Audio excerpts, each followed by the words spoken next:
AMS Asset Portal is a web browser application that allows us to integrate information from multiple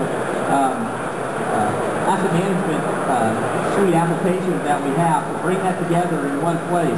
So from a maintenance supervisory perspective, we have everything here on the screen indicating the different types of assets that we're monitoring. We have a status of the health of each of those devices. You see red means that it's very sick, yellow means that it's in an advisory kind of condition.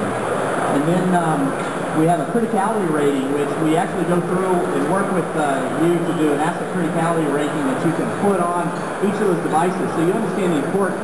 The most critical device, that temperature transmitter, is at the top of the list now.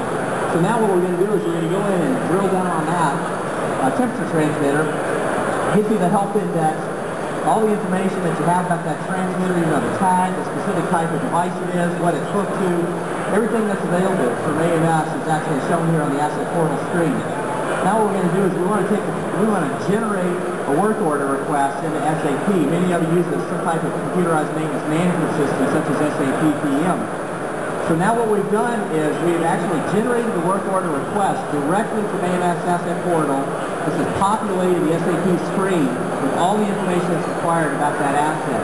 We know all of that inside of AMS Device Manager and AMS Asset Portal, and we can generate that and feed that directly up into SAP PM.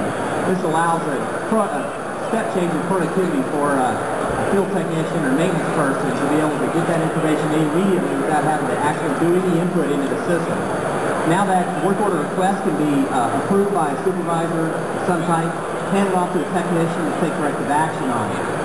Now we're going to go into the field, take corrective action on that sensor, change that sensor out in the field. Technician comes back in, closes out his SAP work order, and then he comes back to AMS Asset Portal. As you can see, that work order has been corrected. We don't have any open work orders on this item. So I hope that gives you some indication of what we can do with PlantWeb from the plant floor all the way up into the